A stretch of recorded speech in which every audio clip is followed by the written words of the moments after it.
Greetings, loved ones. Today we're going to talk about the warning signs of an abuser. To help get these messages out, please subscribe to our channel, follow us on Facebook, Instagram, and Twitter, hit the like button, and please share these messages with everyone you know. Because you never know, just by doing so you might save a life. Before an abuser starts physically assaulting his victim, he typically demonstrates his abusive tactics through certain behaviors. The following are 5 major warning signs and some common examples. So the first one is charm. Abusers, they can be really charming. In the beginning, they may seem to be Prince Charming or a knight in shining armor. He can be engaging, he can be thoughtful and considerate, and very charismatic. He may use that charm to gain very impersonal information about her, and he will use that information later to his advantage. For example, he will ask if she's ever been abused by anyone, and she'll say yes, and he'll act outraged that anyone could treat a woman like that. But then when he becomes abusive, he will tell her no one will believe her because she said that before and it must be her fault or 2 people would not have hit her. Another example is he may find out she experimented with drugs in the past. He will then threaten that if she tells anyone about the abuse, he will report her as a drug abuser and she'll lose her children. The threat to take away children is one of the most common threats abusers use to maintain power and control over their victims.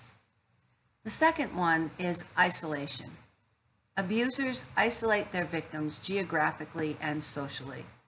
Geographic isolation includes moving the victims from her friends, family, and support system, often hundreds of miles, moving frequently in the same area, and maybe relocating to a rural area. Social isolation usually begins with wanting the woman to spend time with him and not her friends or family or co-workers. He will then slowly isolate her from any person who is a support to her. He dictates whom she can talk to. He tells her who she cannot have contact with. He tells her he can't be with her friends and with their family. A third sign is jealousy. Jealousy is a tool that abusers use to control their victims. They constantly accuse her of having an affair. If she goes to the grocery store, he accuses her of having an affair with the grocery check. If she goes to the bank, he accuses her of having an affair with the bank teller. Abusers routinely call their victims whores and sluts, and they look at their telephone, and if they're talking to a male, they become extremely aggressive. I remember when I was dating a man who abused me, and I was in domestic violence with him, he would, like, if I put makeup on to go meet with a client, he would accuse me of going to meet somebody. Who are you going to see? Who are you going to talk to? Jealousy is a way that they use to control their victims. Another warning sign is emotional abuse. And the goal of emotional abuse is to destroy the victim's self-esteem. He blames her for his violence, puts her down, calls her names, and makes threats against her.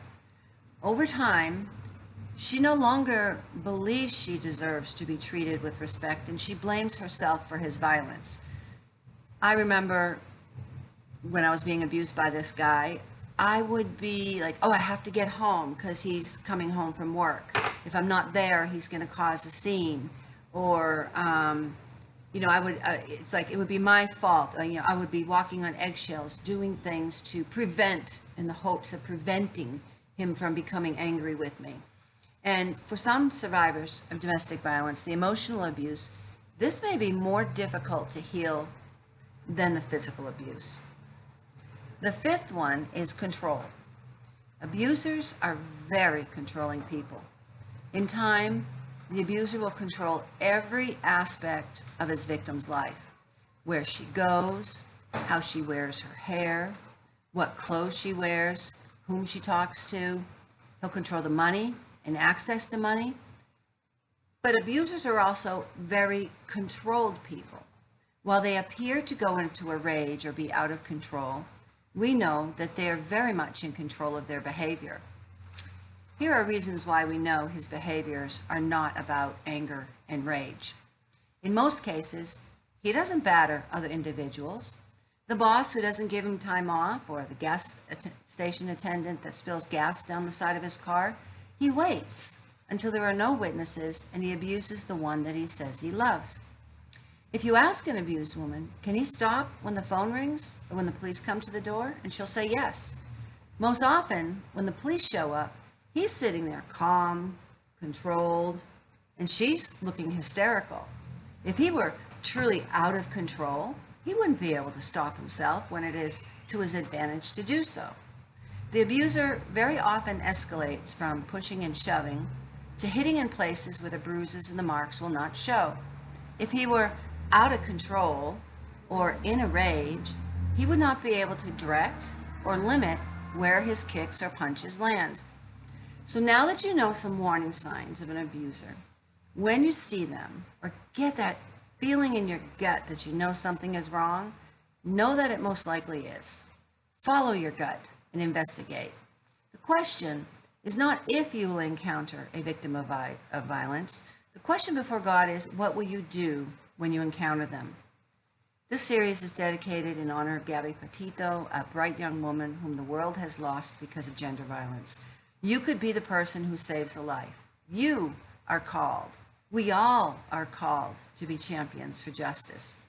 Those who suffer violence need to know that those who love them and those who don't even know them will step out and reach out to them, to give them the courage and a helping hand to leave before it is too late. If you are a victim of violence, know this: God does not want you to suffer violence. You are precious. You are wonderful. He wants you to live free from violence in peace and tranquility. If you are a victim of violence and find yourself in a dangerous situation, call 911 or reach out to somebody. Please reach out to somebody. Keep reaching out until somebody helps you. Don't be ashamed. To get help, we want you to help us get these messages out. So please subscribe to our channel, follow us on Facebook, Instagram, and Twitter. Hit the like button, and please, please, please, please, please share these messages with everyone you know. You never know. Just by doing so, you could save a life. Tomorrow, we will talk about patterns of emotional abuse. And until then, God bless you.